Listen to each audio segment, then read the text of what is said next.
আসসালামু আলাইকুম বন্ধুরা, আশা করি আপনারা সকলে ভালো আছেন। আমি সুলতানাস রান্নাঘর থেকে বলছিলাম। আজকে আপনাদের জন্য নিয়ে এসেছি খুবই ইউনিক একটা রেসিপি, তা হলো চুই ঝাল ভুনা। তাহলে চলুন বেশি কথা না বাড়িয়ে চলে যাই রেসিপিতে। এজন্যই আমি প্রথমে নিয়ে নিয়েছি চুই ঝাল। এখন এই চুই ঝালগুলোকে মাঝারি সাইজ করে কেটে ধুয়ে চুই ঝালগুলোকে মাঝারি সাইজ করে কেটে ধুয়ে নেওয়ার পর আমি আস্ত আস্ত কিছু রসুন নিয়ে নেব। এখন এই রসুনগুলোর শিকড়ের পাশটা কেটে নিতে হবে, আর পুরো রসুনটা আস্ত থাকবে। এখন আমি একটি প্যানে পরিমাণ মতো তেল নিয়ে নিব। এখন এর মধ্যে দিয়ে দিব তেজপাতা, এলাচ ও দারচিনি। এগুলোকে এখন খুব ভালোভাবে নাড়িয়ে চাড়িয়ে 1 মিনিট ধরে ভেজে নিতে হবে।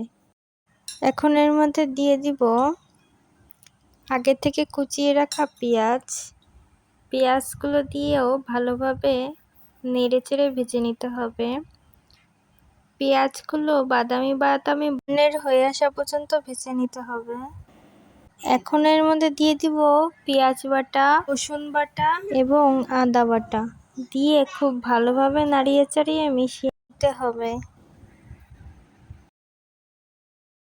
এখন এর মধ্যে দিয়ে দেব জিরার গুঁড়া,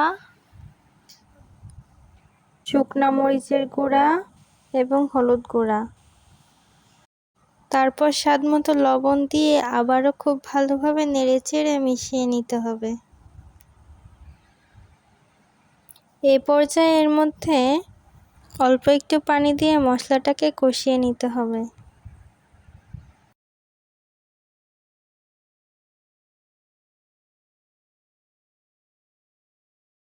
এখন এর মধ্যে চুই ঝালগুলোকে দিয়ে দিব।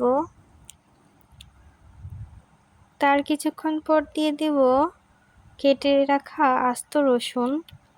এখন রসুন এবং চুই ঝালগুলোকে মশলার সাথে খুব ভালোভাবে নাড়িয়ে চাড়িয়ে মিশিয়ে নিতে হবে। কিছুক্ষণ পর এর মধ্যে কষানোর জন্য পরিমাণ মতো পানি দিয়ে ঢেকে রেখে দিতে হবে। দেখুন চলে আসলাম 5 মিনিট পর। এখন মশলাটাকে আবারও খুব ভালোভাবে নাড়িয়ে চাড়িয়ে মিশিয়ে দিতে হবে।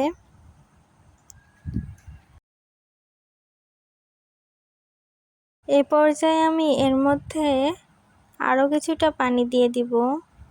তারপর আবারও ঢেকে রেখে দিব। এখন আবার চলে আসলাম 5 মিনিট পর। এখন এর মধ্যে দিয়ে দিব 1 চামচ পরিমাণ গরম মশলার গুঁড়া দিয়ে আবারও খুব ভালোভাবে নাড়িয়ে চাড়িয়ে মিশিয়ে নিতে হবে।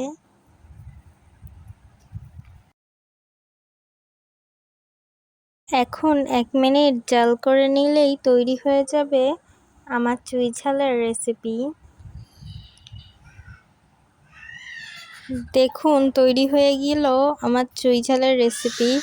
আশা করি আপনাদের সকলের কাছে রেসিপিটি ভালো লাগলে অবশ্যই লাইক সাবস্ক্রাইব করে পাশে থাকবেন, আর একদিন অবশ্যই ট্রাই করে দেখবেন। আজকে এ পর্যন্তই। আল্লাহ হাফেজ।